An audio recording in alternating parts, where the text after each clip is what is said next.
I want to tell you about something I observed 3 weeks ago. Something that changed how I think about visitors from beyond our solar system. Something that should not have happened according to everything we know about comets and asteroids. The object is called 3I Atlas. That name tells you important information. The 3I means third interstellar object. It is the third object we have found that came from between the stars. It does not belong to our solar system. It is just passing through. We discovered it on December 8th using a telescope system in Hawaii. The moment we calculated its speed and direction, we knew it was special. It was moving too fast to be captured by our sun's gravity. It had to have come from somewhere else, from another star system far away. For the past 13 weeks, astronomers around the world have been watching this visitor. We point our biggest telescopes at it, we measure its light, we study its motion, we try to understand what it is and where it came from. And for most of that time, it behaved like we expected. Strange in some ways, yes, but still within the bounds of what we understand. Still following patterns we recognize from other comets. Then on January 29th, something happened that I am still trying to make sense of. Something that contradicts basic physics. Something that makes me question what this object really is. Let me start by explaining what we expected to happen, what all our calculations said would happen, what has happened every single time we have observed similar situations in the past. On January 29th, 3I Atlas was going to pass through a specific region of space, a region where the sunlight is much weaker than normal, not completely dark, but significantly dimmer, about 60% less light than the object had been receiving. This happens because of dust. Our solar system is not empty space. There are clouds of dust scattered throughout, very thin clouds, so thin you would never notice them if you were traveling through them. But they block a small amount of sunlight. They create dimmer regions. We knew 3I Atlas would enter one of these dust clouds. We calculated exactly when it would happen. We predicted how long it would stay in the dimmer region. We expected to see the object get darker as it received less sunlight. This is basic cause and effect. Less sunlight means less brightness. Every comet we have ever studied follows this rule. When they move into shadow or dimmer regions, they fade. When they return to bright sunlight, they brighten again. Simple as that. I was at the observatory that night. I had scheduled telescope time specifically to observe this event. I wanted to measure exactly how much the object dimmed. I wanted to see if the dimming matched our predictions. This is routine work for an astronomer. We test our models constantly. At 22 hours and 41 minutes, universal time, 3I Atlas entered the dust cloud. I watched the monitor showing real-time brightness measurements. I waited for the numbers to drop. They did not drop. They went up. I stared at the screen for several seconds. I thought something was wrong with the equipment. The detector must be giving false readings. This made no sense. I checked the instrument settings. Everything looked correct. I checked the calibration. It was fine. I looked at the raw data. The signal was clean. No errors. No problems. The object was genuinely getting brighter as it entered a dimmer region of space. It was doing the opposite of what it should do. I immediately called a colleague at another observatory. I asked them to point their telescope at 3I Atlas. I asked them to confirm what I was seeing. I needed to know this was real. 10 minutes later, they called back. They confirmed it. Their measurements showed the same thing. The object was brightening in the dust cloud, not dimming. Brightening. Over the next hour, I contacted 4 more observatories. All of them saw the same pattern. Independent measurements from different telescopes in different countries, all showing impossible behavior. The brightness increased by 37% during the first hour in the dust cloud. By the second hour, it had nearly doubled. The object was twice as bright in weak sunlight as it had been in normal sunlight. I want you to understand why this troubles me so deeply. Comets and asteroids are passive objects. They do not generate their own light. They shine only because they reflect sunlight, or because sunlight heats them and makes gas evaporate. If you reduce the sunlight, you must reduce the brightness. This is not a theory. This is not a guess. This is fundamental physics. Less input means less output. But 3I Atlas was showing more output with less input. That violates basic principles. That requires an internal source of energy. That requires the object to be producing its own light somehow. What could make a comet produce its own light? I have thought about this constantly for 3 weeks. I have considered every possibility I can imagine. Radioactive materials can produce energy. Some rocks contain uranium or thorium.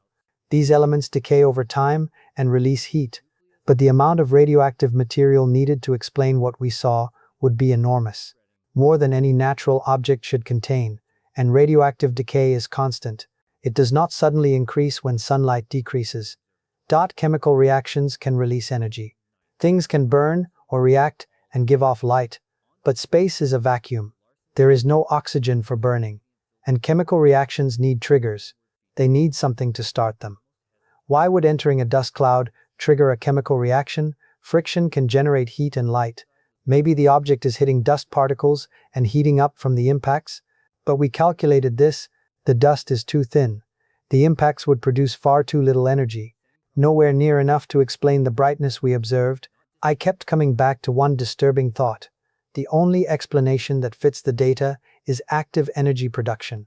Something inside the object is generating power, and that power output increased when external light decreased. That sounds like regulation. Like the object was compensating for the loss of sunlight, like it was trying to maintain a certain brightness level regardless of external conditions. I do not like where that thought leads. Because regulation requires sensors, it requires control systems, it requires responses based on measurements. Those are characteristics of technology, not rocks and ice.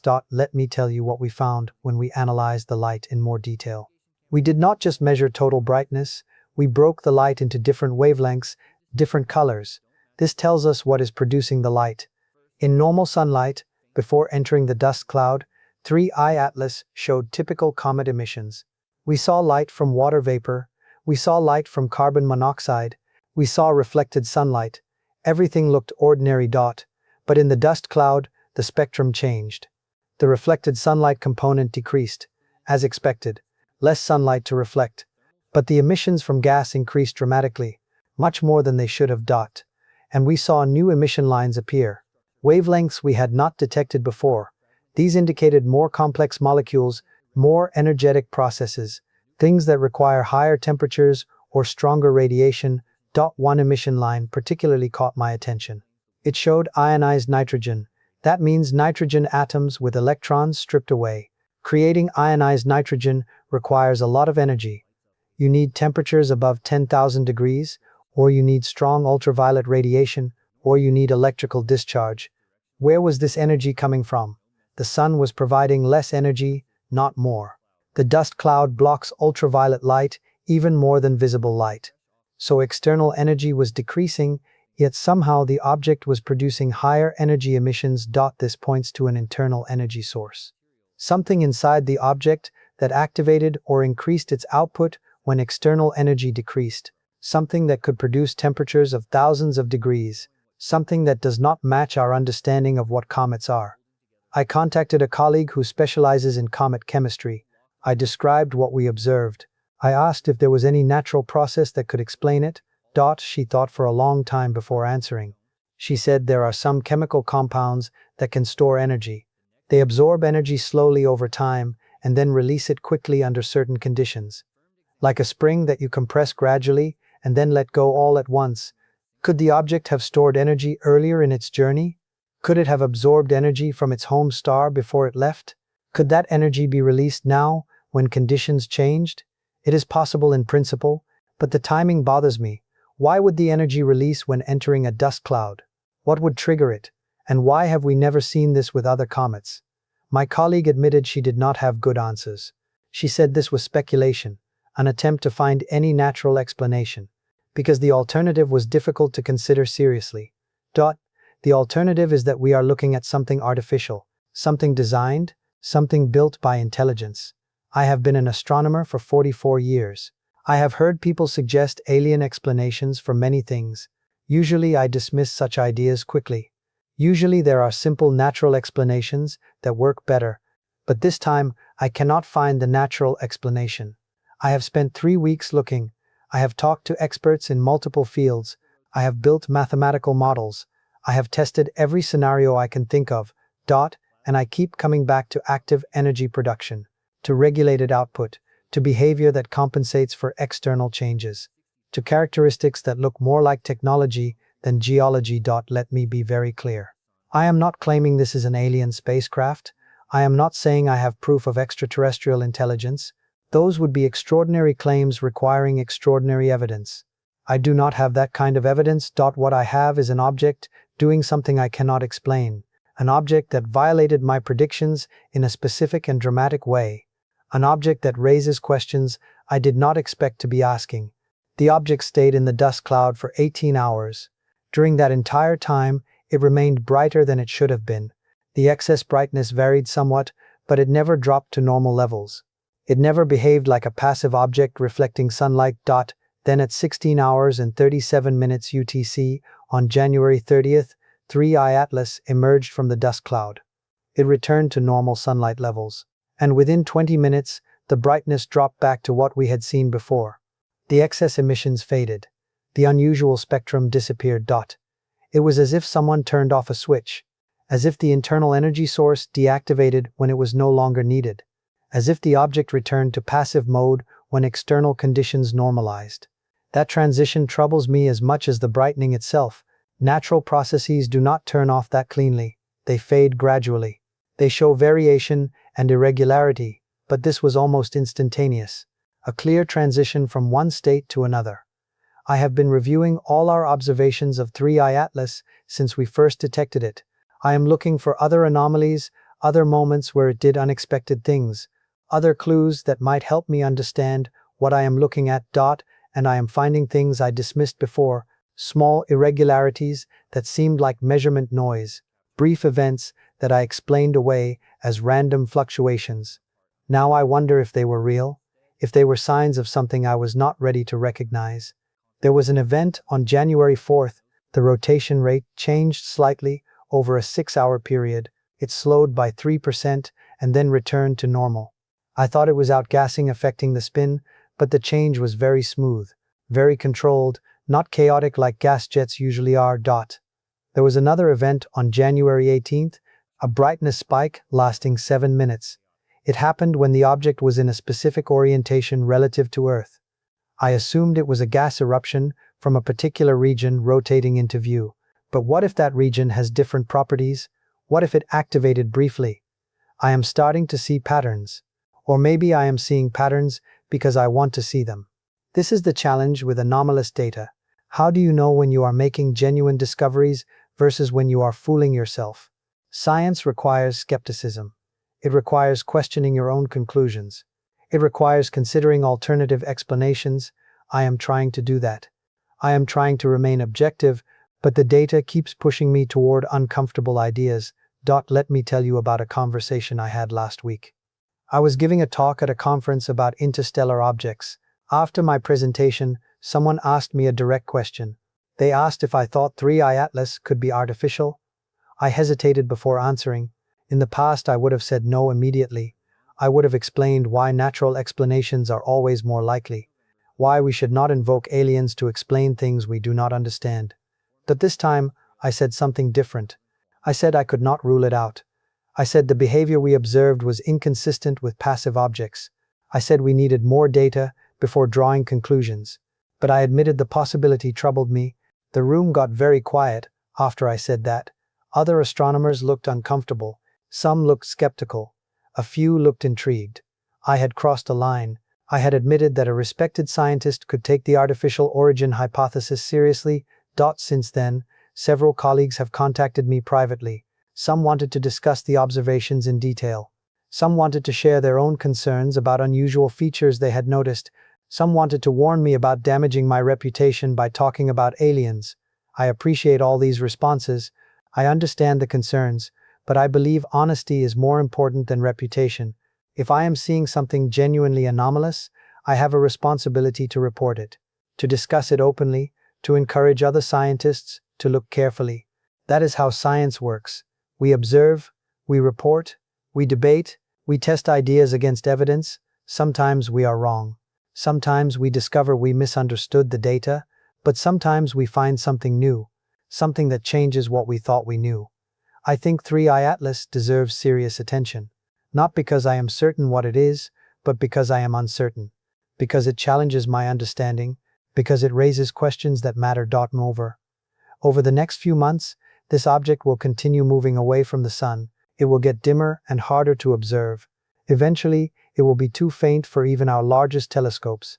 It will disappear back into the darkness between stars. We have a limited time to study it, a limited window to gather data, a limited opportunity to understand what we are looking at. That urgency drives me, that sense that we might miss something important if we do not pay close enough attention.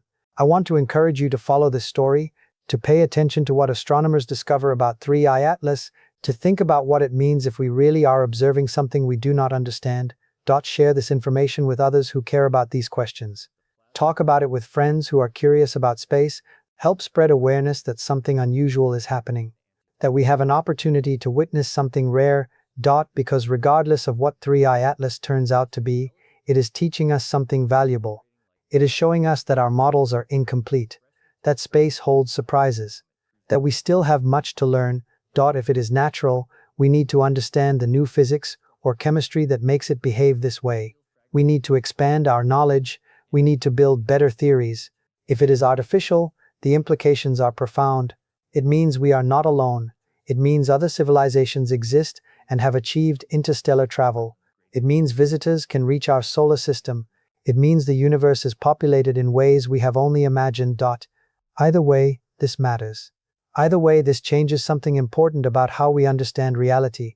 I have spent my entire career looking at the sky, measuring light from distant objects, building models of how the universe works, and I have learned that the universe is always more complex than we think, always more surprising, always ready to challenge our assumptions. 3I Atlas is challenging my assumptions. It is making me question things I thought I understood. It is forcing me to consider possibilities I would have rejected a few months ago. And I find that exciting, unsettling, yes, uncomfortable, certainly, but also deeply exciting, because this is what science is supposed to feel like. This moment when you realize you do not understand something, this moment when you have to admit your models are wrong, this moment when everything opens up and becomes uncertain again. That uncertainty is where discovery lives. That is where new understanding begins. That is where we make progress. So I embrace the uncertainty. I accept that I do not know what 3I Atlas really is. I acknowledge that my natural explanations are inadequate. And I commit to following the evidence wherever it leads. Even if it leads to conclusions I never expected to consider. Even if it challenges everything I thought I knew. Even if it means admitting that the universe is stranger and more wonderful than I imagined. Thank you for listening to this account. Thank you for caring about these questions. Keep looking up, keep asking questions, keep wondering about what else might be out there, because the universe is vast and full of mysteries, and we are only beginning to understand our place in it.